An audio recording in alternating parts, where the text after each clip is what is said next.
Olá, investidores, sejam todos muito bem-vindos ao F-Bank Economia. Hoje vamos comentar a semana do nosso Ibovespa, que fechou negativo. Na quinta-feira perdeu os 100 mil pontos. Quem tem um pouco tempo na bolsa lembra que quando rompemos os 100 mil pontos que subimos, houve comemoração. De lá para cá o índice perdeu e recuperou de novo 100 mil pontos e agora estamos perdendo novamente os 100 mil pontos. Já se comenta se investir em ações é uma boa, se é uma furada, se devemos ir para a renda fixa ou para outros tipos de ativos. É muito normal a gente passar por esses momentos de indecisão, de dúvida, porém, para quem já tem um certo tempo e alguma experiência na bolsa, sabe que volta a subir e volta a recuperar. Essa queda foi motivada principalmente pela manutenção da nossa taxa básica de juros, a Selic, que ficou em 13,75, então todo mundo sabe que conforme os juros sobem, a Bolsa de Valores tende a descer. Também tivemos uma alta dos juros americanos, o Fed aumentou em 0,25, então está sendo uma alta histórica para eles. E o momento de incerteza se estamos em recessão, uma estagflação, em que momento nós estamos. Então, enquanto o pânico ou o medo, ou até para ser mais simples, a dúvida paira no mercado, a gente tem que utilizar nossos estudos, nossas ferramentas gráficas e o que a gente tem em mãos para poder montar nossas operações. A crise política também se mantém, o governo ainda passa por algumas dificuldades para poder fazer o país andar, então a gente não tem certeza de quais serão as políticas, se teremos mais aumentos de impostos ou não. Então cabe ao governo decidir como que ele vai fazer para estimular a economia e trazer de volta a confiança de todos os investidores para a Bolsa. Vamos fazer uma análise gráfica também para ver como é que estão os movimentos do Ibovespa. Então, olhando aqui na parte gráfica, a gente pode ver que pós-Covid, tivemos uma queda de 48% do índice Ibovespa, foi uma queda muito forte, porém tivemos uma recuperação em V, que foi muito boa, rompeu o topo histórico anterior.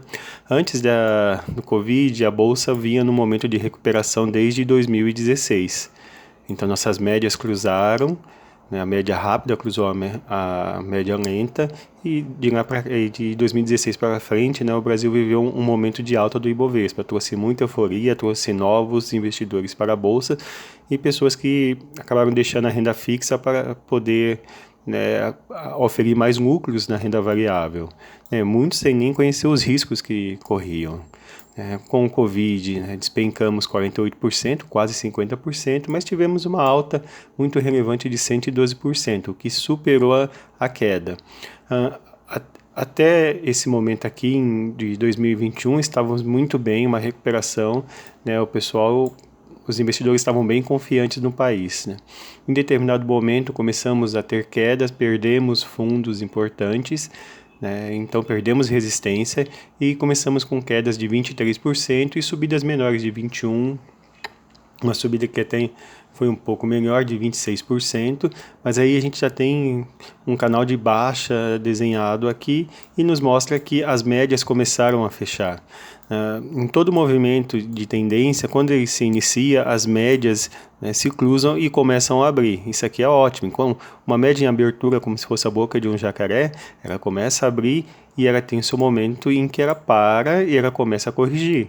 Tivemos aqui uma correção no Covid que parecia que iria fechar, mas ela se manteve ainda com as médias apontando para cima, ainda estava positivo.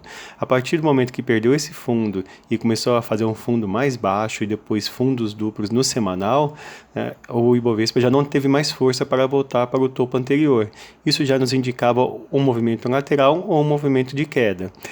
Ainda tivemos uma reação próxima em outubro de 2022, muito próximo das eleições, mas aí não conseguimos superar o topo anterior também e começamos a formar uma queda.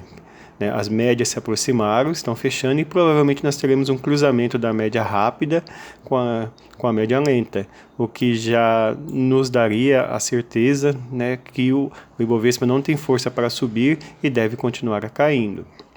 Nos alvos aqui, de baixa, a partir do último topo, 94 mil, 89 mil, caso repita essa queda de 23% a partir do topo de 120 mil pontos. E o fundo do poço seria muito próximo entre 73 mil e 61 mil, que foi o fundo da pandemia.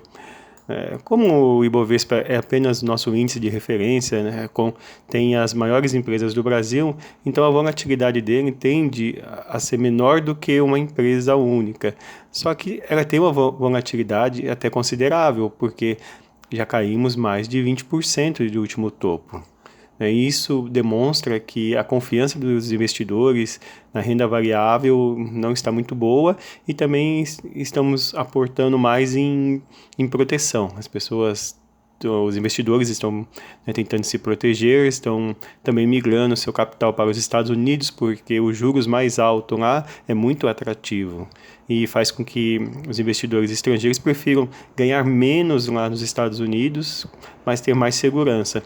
Isso serve muito para todos nós, né? A gente também tem que pegar e pensar em segurança, né? Porque quem tem muito, né? Os grandes fundos, os grandes investidores, eles migram para locais onde eles têm mais segurança para o dinheiro deles.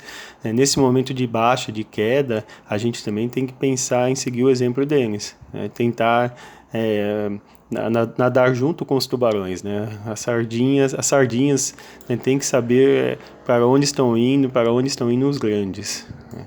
Mas também, assim, não abro mão de algumas compras de alguns ativos que eu gosto e sempre calculando pela renda, sempre calculando pelos dividendos, né, pelo preço teto, né. Eu acho que é muito mais interessante também começar a se posicionar como holder em compras nas baixas do que no momento de euforia. Porque em algum momento a tendência muda, a euforia diminui e o pessimismo vem.